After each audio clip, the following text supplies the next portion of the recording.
Hi, നമസ്കാരം. ഇന്നത്തെ ഒരു വീഡിയോ വെച്ചാൽ ജോർജിയയിലെ ടോപ്പ് യൂണിവേഴ്സിൽ ഒന്നായ കൗക്കാസസ് യൂണിവേഴ്സിറ്റിയുടെ ഡീറ്റെയിൽസ് ആണ്.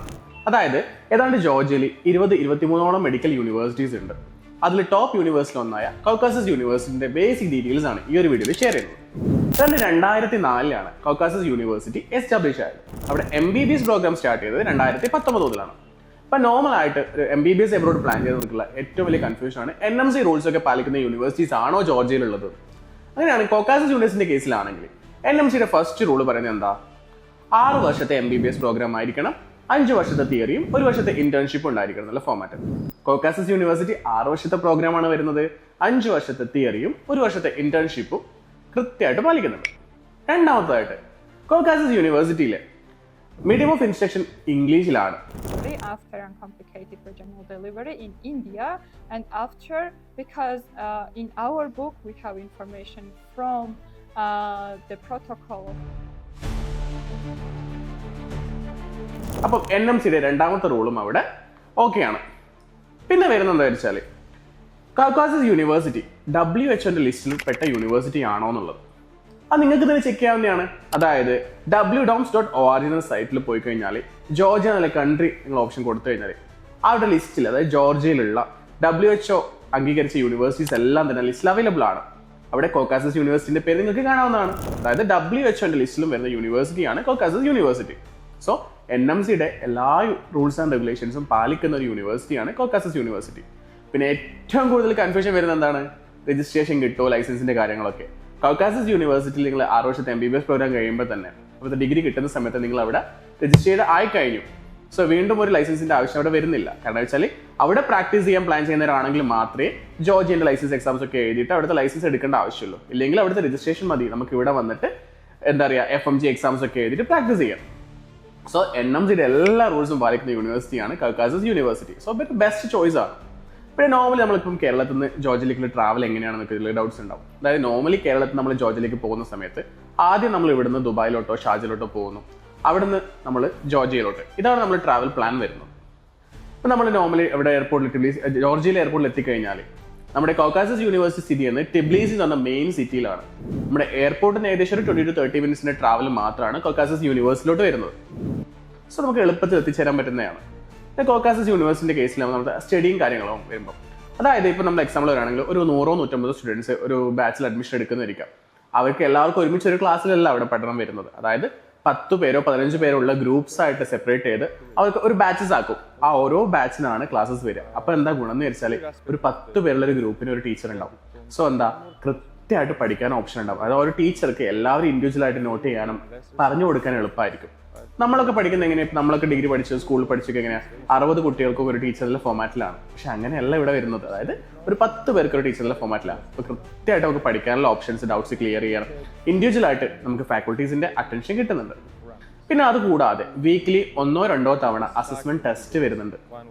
അതായത് നമ്മളെ പഠിത്തത്തിന് ഇമ്പ്രൂവ് ചെയ്യാനുള്ള എല്ലാ ഓപ്ഷൻസ് അവിടെ അവൈലബിൾ ആണ്. അത് കൂടാതെ നമ്മളിപ്പം പറഞ്ഞില്ല, ഓരോ ഗ്രൂപ്പായിട്ടാണ് തിരിക്കുന്നത്, ബാച്ച് ആയിട്ടാണെന്ന്. ആ ഗ്രൂപ്പായിട്ട് തന്നെ നമുക്ക് അവിടെ ഗ്രൂപ്പ് പ്രസന്റേഷൻസ്, സെമിനാർസും കാര്യങ്ങളും വരുന്നത്. എല്ലാത്തിനും അതിൽ മാർക്ക് ഉണ്ട്. പിന്നെ വരുന്ന മിഡ് ടേം എക്സാംസ് അവിടെ അവൈലബിൾ ആണ്. അത് മിഡ് ടേം എക്സാം വരുന്നത് ഏകദേശം 30 മാർക്കിൻ്റെയാണ്. അത് കൂടാതെ അതിപ്പോൾ നമ്മൾ നോർമലി ഒരു വർഷം അല്ലെങ്കിൽ ഒരു സബ്ജക്ട് എന്ന് പറയുമ്പോൾ ഒരു 100 മാർക്കാണ് മെയിൻ എക്സാം വരുന്നതായിരിക്കുക. അതിൽ 42 മാർക്ക് ഉണ്ടെങ്കിൽ നമ്മൾ ആ ഒരു സബ്ജക്ട് ക്വാളിഫൈഡ് ആയി, ആ ഒരു സെമസ്റ്റർ നമ്മൾ ക്വാളിഫൈഡ് ആയി. സോ അത്രയ്ക്ക് സിമ്പിളാണ് അവിടുത്തെ പഠനം. പിന്നെ എന്താ വെച്ചാൽ കൗക്കാസസ് യൂണിവേഴ്സിറ്റിന്റെ ക്രെഡിറ്റ് സിസ്റ്റത്തിനെ കുറിച്ചിട്ടാണ്. അതായത് നമുക്കൊക്കെ ഇവിടെ ഗ്രേഡിംഗ് സിസ്റ്റം അല്ല, അവിടെ വരുന്ന ക്രെഡിറ്റ് സിസ്റ്റം ആണ്. അതായത് ഒരു ഇയർലി 60 ക്രെഡിറ്റ്സ് ആണ് വരുന്നത്. അതായത് സെമസ്റ്റർ ബേസിൽ 30 ക്രെഡിറ്റ്. അതായത് ഗ്രേഡിംഗ് സിസ്റ്റം അല്ല, ക്രെഡിറ്റ് സ്കോർ ആണ് അവിടെ വരുന്നത്.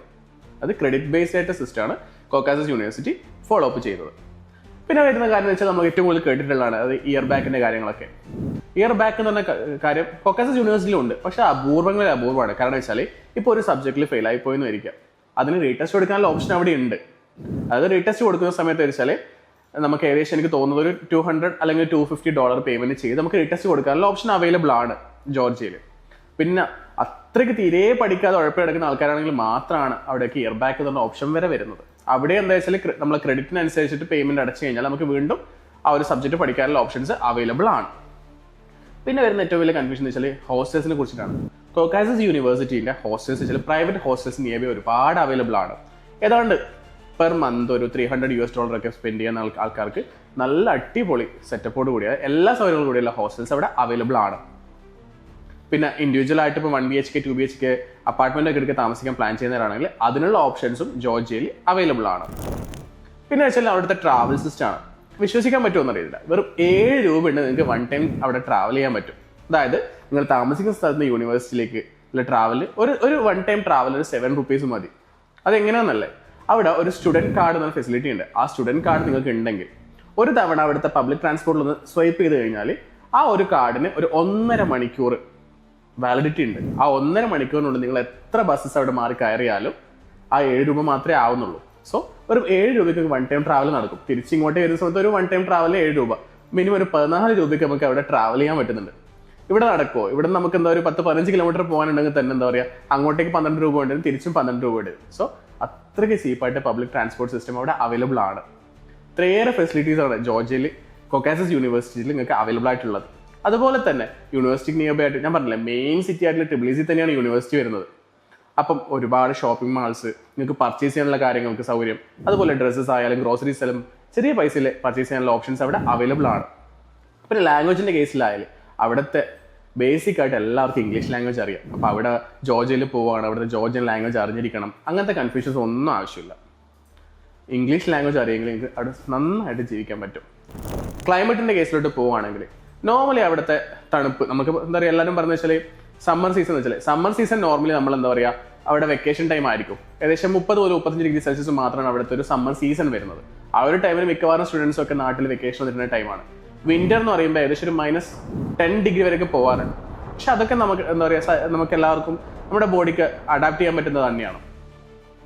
സോ ഇത്രയൊക്കെയാണ് കോക്കാസസ് യൂണിവേഴ്സിറ്റിന്റെ ബേസിക് ആയിട്ടുള്ള ഡീറ്റെയിൽസ് വരുന്നത്. അവിടുത്തെ ക്ലൈമറ്റ് ആയാലും പിന്നെ ഫുഡിന്റെ കാര്യങ്ങളാണെങ്കിൽ നമുക്ക് സെൽഫ് കുക്കിംഗ് ഓപ്ഷൻസ് അവിടെ അവൈലബിൾ ആണ്. ഇപ്പോൾ അപ്പാർട്ട്മെന്റ് എടുത്ത് താമസിക്കുന്നതാണെങ്കിൽ സെൽഫ് കുക്ക് ചെയ്യാനുള്ള ഫെസിലിറ്റീസ് അവിടെ അവൈലബിൾ ആണ്. ഇപ്പം ഹോസ്റ്റൽസിലാണെങ്കിലും നമുക്ക് എന്താ പറയുക ഇന്ത്യൻ ഫുഡ്സ്, കേരള ഫുഡ്സ് വരെ അവിടെ അവൈലബിൾ ആണ്. സോ അങ്ങനത്തെ ടെൻഷൻ്റെ ആവശ്യം വരുന്നില്ല. പിന്നെ കോക്കാസസ് യൂണിവേഴ്സിറ്റിയുടെ കാര്യം പറയുമ്പോൾ എല്ലാവരും ചോദിക്കുന്നത് ക്ലിനിക്കൽസിനെ കുറിച്ചിട്ട്, അത് ക്ലിനിക്കൽ റൊട്ടേഷനെ കുറിച്ചിട്ടൊക്കെ.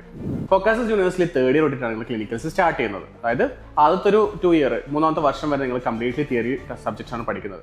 3ാമത്തെ വർഷത്തോടെ ക്ലിനിക്കൽ പ്രാക്ടീസ് സ്റ്റാർട്ട് ചെയ്യും. ഹോസ്പിറ്റൽ വിസിറ്റ് ഒക്കെ നടക്കുന്നത്. അവിടുത്തെ ഹോസ്പിറ്റൽസ് എന്ന് വെച്ചാൽ നമ്മളിപ്പോൾ നോർമലി ഇവിടുത്തെ മെഡിക്കൽ കോളേജ് എന്നൊക്കെ പറയുമ്പോൾ എന്താ, ഇപ്പം ഫോർ എക്സാമ്പിൾ ഇവിടുത്തെ മെഡിക്കൽ കോളേജ് വരുമ്പോൾ അവിടെ പീഡിയാട്രിക് ഡിപ്പാർട്ട്മെന്റ്, അതുപോലെ തന്നെ സർജറി ഡിപ്പാർട്ട്മെന്റ്, അങ്ങനെ ഒരു ഡിപ്പാർട്ട്മെന്റ് എല്ലാം തന്നെ ഒരു ഹോസ്പിറ്റലായിരിക്കും. പക്ഷെ അവിടെ അങ്ങനെയല്ല. പീഡിയാട്രിക് ഹോസ്പിറ്റൽ, ഗൈനക്കോളജി ഹോസ്പിറ്റൽ, അല്ലെങ്കിൽ എല്ലാ ഹോസ്പിറ്റൽസും സെപ്പറേറ്റ് ആണ്. സോ നമ്മൾ ഇന്റേൺഷിപ്പ് ആയാലും നമ്മൾ ക്ലിനിക്കൽ റൊട്ടേഷൻസ് ആകുമ്പോൾ ഓരോ സെപ്പറേറ്റ് ഹോസ്പിറ്റൽസിൽ പോയിട്ടാണ് നമ്മൾ ക്ലിനിക്കൽസ് ചെയ്യുന്നത്. സോ അങ്ങനെ ഒരു ഫെസിലിറ്റിയും കൂടെ അവിടെ അവൈലബിൾ ആണ്. അത് മാത്രമല്ല, നമ്മളിപ്പം പഠനത്തിലൊക്കെ നല്ല അറിവുള്ള കുട്ടികളാണ്, ഫാക്കൽറ്റീസ് ഒക്കെ നല്ല അടുപ്പുള്ളവരാണെങ്കിൽ അവിടെ എന്താ പറയുക സർജറീസിനൊക്കെ അസിസ്റ്റ് ചെയ്യാനുള്ള ഓപ്ഷൻസ് വരെ ഫാക്കൽറ്റീസ് സ്റ്റുഡൻസിന് പ്രൊവൈഡ് ചെയ്യുന്നുണ്ട്. അതായത് നിങ്ങളുടെ എഡ്യൂക്കേഷൻ, അതായത് നിങ്ങളുടെ നോളജ് ഇമ്പ്രൂവ് ചെയ്യാനുള്ള എല്ലാ സപ്പോർട്ട് അവിടുത്തെ ഫാക്കൽറ്റീസും പ്രൊവൈഡ് ചെയ്യുന്നുണ്ട്. പിന്നെ അവിടുത്തെ ഒരു 6 വർഷത്തെ MBBS പ്രോഗ്രാം കഴിഞ്ഞതിന് ശേഷം ഇന്ത്യയിലേക്ക് തിരിച്ചു വരുന്ന സമയത്ത് ഇവിടുത്തെ FMG എക്സാംസ് ഉണ്ട്. FMG എക്സാംസ് ക്വാളിഫൈ ചെയ്യാൻ ഉതകുന്ന രീതിയിലുള്ള സബ്ജക്ട്സ് ആണ്. അത്രയ്ക്ക് ഹൈ ക്വാളിറ്റി ആയ എഡ്യൂക്കേഷനാണ് യൂണിവേഴ്സിറ്റീസ് പ്രൊവൈഡ് ചെയ്യുന്നത്. അത് മാത്രമല്ല, കാരണം വെച്ചാൽ ഇപ്പം കോക്കാസസ് യൂണിവേഴ്സിറ്റിയെ കുറിച്ച് പറയുകയാണെങ്കിൽ കോക്കാസസ് യൂണിവേഴ്സിറ്റി WFMന്റെയും ECFMGന്റെയും അക്രഡിറ്റേഷൻസ് ഉള്ളതാണ്. അതായത് നിങ്ങൾ ഏത് രാജ്യത്തിന്റെ ലൈസൻസ് എക്സാമിനായാലും കോമ്പറ്റേറ്റീവ് എക്സാംസിനായാലും അപ്പിയർ ചെയ്യാൻ ഉതകുന്ന രീതിയിലുള്ള ബെസ്റ്റ് ക്വാളിറ്റി ഓഫ് എഡ്യൂക്കേഷൻ ആണ് കോക്കാസസ് യൂണിവേഴ്സിറ്റി പ്രൊവൈഡ് ചെയ്യുന്നത്.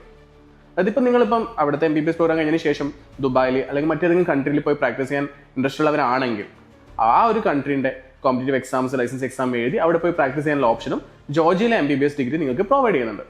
സോ ജോർജിയയിൽ ഒരു best universities MBBS programme choose ചെയ്യുന്നവരാണെങ്കിൽ ബെസ്റ്റ് ചോയ്സ് എന്ന് എനിക്ക് പറയാൻ പറ്റുന്നത് കോക്കാസസ് യൂണിവേഴ്സിറ്റിയാണ്. അഫോർഡബിൾ ആയ ബഡ്ജറ്റാണ്. ഏകദേശം ഒരു $6,000 ആണ് ഇപ്പം കറന്റ്ലി കോക്കാസസ് യൂണിവേഴ്സിറ്റിന്റെ ട്യൂഷൻ ഫീസ് ആയിട്ട് വരുന്നത്. അത് തന്നെ നമുക്ക് ഫസ്റ്റ് ഇയർ ജോയിൻ ചെയ്യുന്ന സമയത്ത് നമുക്ക് ഒരുപാട് ചിലവ് അഡീഷണൽ വരുന്നതുകൊണ്ട് തന്നെ സെമസ്റ്റർ വൈസ് പേയ്മെന്റ് വരെ യൂണിവേഴ്സിറ്റീസ് പ്രൊവൈഡ് ചെയ്യുന്നുണ്ട് ഫസ്റ്റ് ഇയറിൽ. ഈ ട്യൂഷൻ ഫീസിന്റെ കേസിൽ ചിലപ്പോൾ ചില വേരിയേഷൻസ് വരാം ഓരോ ഇൻടേക്ക് വരുന്ന സമയത്തും. സോ അഫോർഡബിൾ ബഡ്ജറ്റിൽ MBBS പ്രോഗ്രാം എബ്രോഡ് പ്ലാൻ ചെയ്യുന്നവരാണ്, ജോർജിയ എന്നുള്ള കൺട്രി ഇഷ്ടപ്പെടുന്നവരാണെങ്കിൽ the best choice is Caucasus university. So അടുത്തൊരു വീഡിയോയിൽ ജോർജിയയിൽ തന്നെയുള്ള മറ്റു ടോപ്പ് യൂണിവേഴ്സിറ്റീസുമായിട്ട് കാണുന്നവരെ ബൈ.